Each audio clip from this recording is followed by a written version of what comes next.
358 millions d'euros. C'est le chiffre que le CIS attribue à Lamine Yamal, ailier du FC Barcelone et de la sélection espagnole. Un seul joueur, 18 ans, et à lui seul, il fait mieux que 30 des 48 nations qui participent au mondial nord-américain. Mais voici le paradoxe que personne ne veut regarder en face. Cet été, au mondial, Lamine Yamal n'a pas explosé les statistiques, pas de festival de buts, pas de folie de passes décisives. Et pourtant, à chaque match, les défenses adverses tremblent. Comment un joueur peut-il être à la fois le plus cher du monde et statistiquement discret? La réponse à cette question dit tout sur ce qui fait aujourd'hui de lui un cas à part dans le football moderne. Pour comprendre Lamine Yamal, il faut remonter à Rocafonda, un quartier populaire de Mataró, près de Barcelone.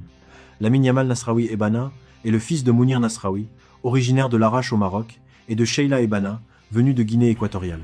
Un môme repéré très tôt, intégré à la Masia, ce vivier de talent du FC Barcelone qui a déjà fabriqué Messi, Iniesta, Xavi. En avril 2023, à 15 ans et 290 jours, il fait ses débuts professionnels en Liga. Moins d'un an plus tard, il devient titulaire indiscutable en Ligue des Champions et remporte l'Euro avec l'Espagne. La trajectoire est fulgurante. Mais c'est précisément là que la tension narrative commence. D'un côté, un système, une sélection, un club qui doivent construire autour de lui. De l'autre, un individu tellement précoce, tellement décisif, que toute son équipe peut se retrouver à dépendre de sa seule étincelle. Et cette tension, elle a un nom très concret, le couloir gauche espagnol. Pendant le mondial 2026, Lamine Yamal arrive diminué. Une blessure aux ischio-jambiers en club, une reprise précipitée, un plan de gestion chamboulé dès le premier match. Mais le vrai problème n'est pas physique, il est structurel. L'autre aspect qui peut expliquer le manque de buts et de passes décisives, c'est la situation du côté gauche. Nico Williams a eu une saison pourrie par les blessures et n'est pas arrivé à 100%.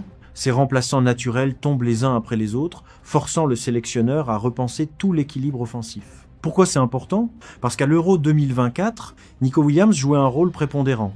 Il créait de l'instabilité, du décalage et de la vitesse, ce qui libérait aussi des espaces pour Lamine Yamal. Sans cependant à gauche, Yamal se retrouve seul face à des défenses qui peuvent enfin se resserrer sur lui sans craindre de laisser un couloir vide de l'autre côté. C'est exactement la même logique qu'en club, où l'on observe qu'il n'est jamais aussi tranchant que lorsqu'il évolue aux côtés de Rafinha. Et c'est là que le récit bascule. Privé de complices, sous-alimenté par un système qui ne le protège plus, Yamal ne s'éteint pas. Il devient l'unique variable d'incertitude de toute une sélection.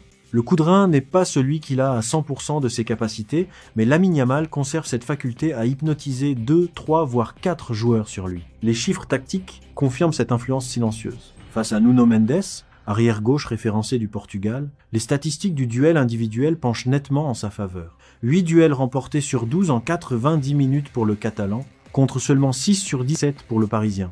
Et en termes de percussion pure, sur l'ensemble de la compétition, Lamine Yamal totalise 69 incursions progressives répertoriées, avec une montée en puissance manifeste depuis les huitièmes de finale. C'est autant que Michael Olise, sur l'ensemble du tournoi, l'un des ailiers les plus en forme d'Europe cette saison, est nettement plus que Dembélé ou Mbappé sur la même période.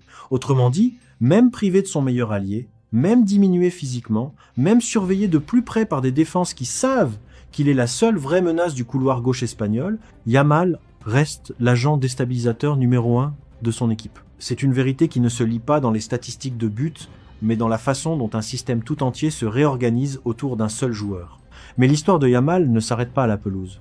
Parce que pendant qu'il déstabilise les défenses sur le terrain, il déstabilise aussi un tout autre marché, celui du sport business mondial. Son partenariat avec Adidas, signé en février 2024, s'étale sur 10 ans pour un montant global estimé à 32 millions d'euros. Un contrat presque sans précédent pour un joueur de cet âge. Et surtout un symbole. Adidas lui a offert sa propre chaussure signature, faisant de lui, aux côtés de Lionel Messi, le seul footballeur à disposer de souliers à son nom chez l'équipementier allemand. Son agent, Jorge Mendes, ne pilote pas une simple carrière sportive. Il construit un actif. L'objectif affiché est clair, devenir le meilleur joueur des 2 prochaines décennies, pas seulement sur 4 ou 5 ans. Et la vitrine choisie pour accélérer cette ambition n'est autre que la Coupe du Monde elle-même. En tant qu'ambassadeur de Visa pour le tournoi, Yamal devient l'un des visages planétaires de l'événement sportif le plus regardé au monde. Ajoutez à cela près de 80 millions d'abonnés cumulés sur Instagram et TikTok, une génération Z qui le suit dans le monde entier, et vous obtenez un joueur qui ne vend pas seulement du football. Il vend une identité, une génération, un futur. Voici le moment où tout se rejoint. Sur le terrain, Lamine Yamal n'a pas besoin de statistiques individuelles éclatantes pour être l'homme que redoutent toutes les défenses. Sa seule présence réorganise un système entier. Hors du terrain, il n'a même pas besoin d'un titre de champion du monde pour être le joueur le plus bancable de la planète, un statut longtemps porté par Kylian Mbappé et que Yamal lui a désormais subtilisé. Et c'est exactement ça la vraie réponse à la question posée en introduction. Ce qui fait de Lamine Yamal l'un des meilleurs ailiers du monde, ce n'est pas un chiffre dans une colonne de but. C'est sa capacité à influencer un match, un système, un marché même, dans l'adversité, même diminué, même privé de ses meilleurs alliés. Il n'a pas besoin d'être parfait pour être déterminant, il lui suffit d'être présent.